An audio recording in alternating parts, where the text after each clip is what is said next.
Alright, तो के drama lovers, आज हम बात करेंगे टॉप 5 ली सिंजुक के ड्रामा की। इसको आपने माई गर्लफ्रेंड इज गुमी हो जो काफी फेमस हुआ था, ऐसे ड्रामा में देखा होगा। तो इसकी बात करें तो इसके जो टॉप 5 के ड्रामास हैं हम आज उसकी बात करेंगे। तो 5वें नंबर पर जो ड्रामा है उसका नाम है द लॉ कैफे। ये ड्रामा आपको जियो सिनेमा में हिंदी में देखने को मिल जाएगा और इसके 16 एपिसोड है। अब इसकी कहानी की बात करें तो हमारे जो कपल होते हैं यानी कि हीरो हीरोइन वो बचपन में एक दूसरे को डेट करते हैं यानी कि स्कूल टाइम में, और उसके बाद उनका ब्रेकअप हो जाता है और जब वो बड़े हो जाते हैं तो फिर से मिलते हैं। और हमारा हीरो जो होता है वो प्रोसिक्यूटर होता है, जो हीरोइन जो होती है वो लॉयर होती है, और दोनों बड़े होने के बाद एक दूसरे से मिलते हैं। और हमारी जो लेडी होती है थोड़ी क्रेजी होती है हीरोइन, तो इन दोनों के बीच में जो झगड़े होते हैं शुरू में और बाद में जो रोमांस होता है, जो दोनों एक दूसरे के साथ काम करते हैं, केस सोल्व करते हैं, तो इसी तरह इन दोनों के बीच में जो प्यार और जो झगड़ा और रोमांस हो पागलपन दिखाया गया है। तो ये एक रोमांटिक के ड्रामा है। तो ऐसा के ड्रामा आप देखना चाहते हैं तो जियो सिनेमा पर जाकर देख सकते हैं।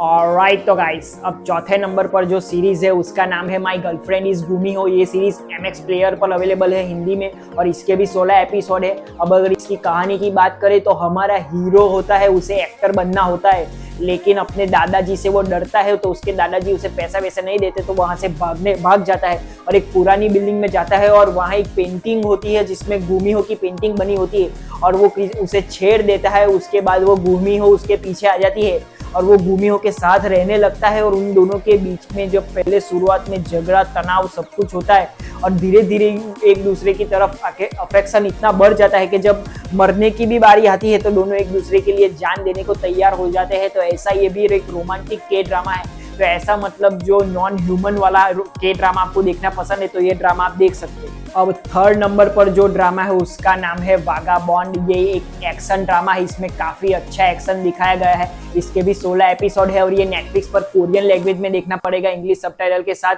ये अभी हिंदी में आया नहीं है लेकिन ये काफी अच्छा एक्शनिंग ड्रामा है। अब अगर इसकी कहानी की बात करें तो हमारा जो हीरो होता है वो मतलब स्टंट मैन होता है, स्टंट करता है, और उसका भांजा एक प्लेन में जाता है घूमने के लिए, वैकेशन के लिए, और वो प्लेन क्रैश हो जाता है और उसके पीछे कई बड़े लोगों का हाथ होता है और ये हमारे हीरो को पता चलता है। तो वो वही गुत्थी सुलझाने की कोशिश करता है और उसके साथ एक ऑफिसर, कोरियन ऑफिसर होती है जो माने के जो बाई सूजी होती है, वो हमारी हीरोइन है इस ड्रामा में। तो ये दोनों मिलते हैं और ये केस सॉल्व करने की कोशिश करते हैं और बीच बीच में जो एक्शन दिखाया गया है वो आउटस्टैंडिंग एक्शन है। तो ये एक एक्शन वाला थ्रिलर ड्रामा आप देखना चाहते हैं तो ये ड्रामा आप देख सकते हैं। अब सेकंड नंबर पर जो ड्रामा है उसका नाम है कोरियन ओडेसी। ये इसके 20 एपिसोड है और ये नेटफ्लिक्स पर अवेलेबल है और ये एक फैंटेसी के ड्रामा है और ये काफी अच्छा के ड्रामा है, मुझे बहुत पसंद आया।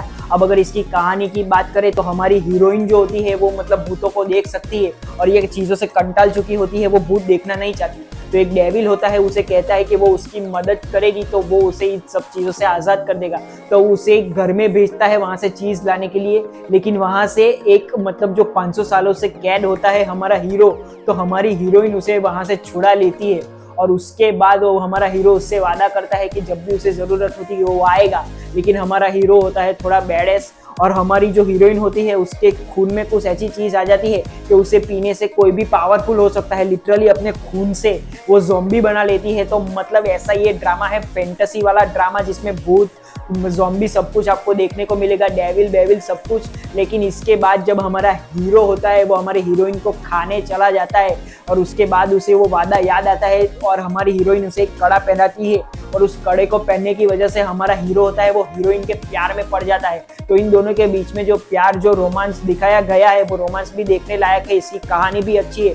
तो एक फैंटेसी के ड्रामा आप देखना चाहते हैं तो बिल्कुल ये ड्रामा देख सकते हैं, नेटफ्लिक्स पर अवेलेबल है। अब पहले नंबर पर जो ड्रामा है वो एक सीरियल किलिंग वाला ड्रामा है माउस। इसके 20 एपिसोड है और ये अमेज़न प्राइम पर अवेलेबल है कोरियन लैंग्वेज में इंग्लिश सबटाइटल के साथ। अब अगर इसके टर्न की बात करें तो इस प्लॉट में जो ट्विस्ट आता है ऐसा ट्विस्ट किसी के ड्रामा में आपने देखा नहीं। मतलब कमाल का ये ड्रामा है। एक सीरियल किलर होता है जो लोगों का गला काट देता है और गला अपने साथ ले जाता है और वो पकड़ा जाता है, लेकिन उसके बेटे में वो जीन्स आ जाते हैं। तो सबको यही लगता है कि थोड़े उसके बाद जो सीरियल किलिंग हो रही है उसमें उसके बेटे का हाथ होता है, लेकिन ऐसा होता नहीं है। इसमें काफी ट्विस्ट और टर्न आते हैं। जो सीरियल किलिंग का मामला दिखाया गया है और जो एक पुलिसमैन होता है ये सब सॉल्व करने की कोशिश करता है और पूरा जो चक्कर में ये सब फंसते हैं। तो ये एक कमाल का ड्रामा बन जाता है। जो थ्रिलर इसमें दिखाया गया है और जो प्लॉट ट्विस्ट है वो मैं आपको बताऊंगा नहीं, वो कमाल का प्लॉट ट्विस्ट है। तो one of the best drama है ये माउस, ये अमेजॉन प्राइम पर अवेलेबल है। तो यही है हमारे ली सुन-जुक के मतलब जो टॉप 5 ड्रामा है जो मैंने देखे हैं। मुझे लगता है अगर कोई रह गया है तो आप कमेंट करके मुझे बिल्कुल बता सकते हैं। और ऐसे ही वीडियो के लिए सब्सक्राइब द चैनल।